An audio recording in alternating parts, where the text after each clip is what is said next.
So at my normal doctor's annual visit, I learned through blood work that my sugar levels were too high. I had gone in for a blood test. I had been hypoglycemic since I was 18, and symptoms, were becoming more apparent, and my blood sugar was high. I had a routine blood test, but I had actually started to feel neuropathy in the feet first. So it was a late diagnosis, considering that the neuropathy takes a long time to develop. We're seeing an increase in the incidence of diabetes for two main reasons. The first is the obesity epidemic we're seeing in this country. More and more people are becoming obese or overweight. The second reason is our aging population. More and more people are over the age of 65, and as we get older, you have a higher chances of developing diabetes. Not everyone who is diabetic has symptoms, which is one of the frustrating challenges of managing diabetes, because patients, rightfully so, question why they need to be treated for a disease which they don't realize that they have. However, there are numerous symptoms of diabetes, and if you have them, you should be checked for it. These include rapid weight loss, insatiable thirst, frequent urination, fatigue, blurred vision, sometimes some trouble thinking. If you have all of those symptoms or any of those symptoms, it's always reasonable to get checked for diabetes because it's very easy to exclude that diagnosis. I think there are certain stages that you go through with diabetes. First, it's kind of a scary thing, and then a lot of people go through a denial. And then you can either continue to be bummed about it, or you can just decide that you're going to make it better. And I think in reality, it's changed my life for the better. I've been walking anywhere between 4 and 8 miles a day. It certainly changes the way you eat.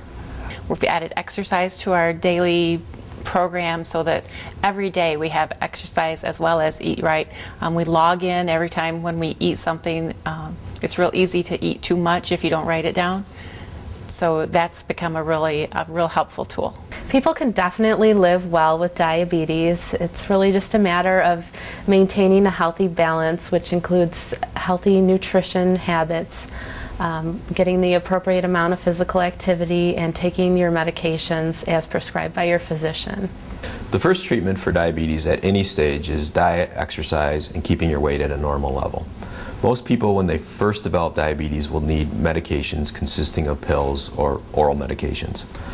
As time goes on, a lot of people do need insulin, but if you watch your diet, get regular exercise, and keep your weight down, you can avoid it in many situations.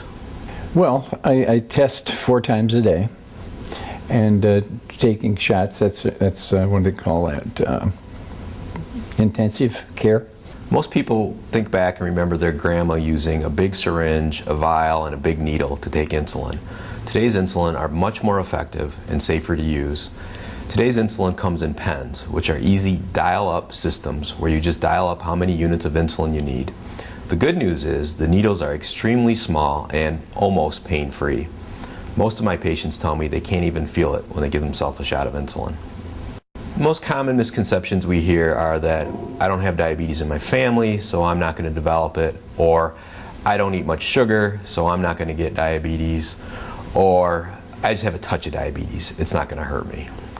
The most serious complications of diabetes are retinal damage, which can lead to blindness, kidney damage, which can lead to permanent kidney failure and the need for dialysis, nerve damage, which can lead to decreased sensation, especially in the feet, and decreased sensation in the feet leads to an increased risk of foot injuries and infections. And because high blood sugars decrease your ability to fight off infections, any type of foot infection in a diabetic can be potentially fatal, or can, if not fatal, can lead to months and months of chronic treatment for this infection because of difficulties healing the wound.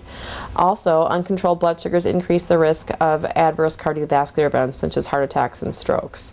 And I came within a very short time of losing my foot, and it took some heroic efforts by my cardiologist, and also these, I hope the hyperbaric business winds up taking care of it.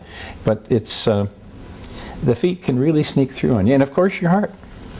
I mean, I've had a bypass and clogged arteries in the legs. All of that stuff is nothing to be afraid of. I mean, the big thing is to bring it up and to let your doctor know.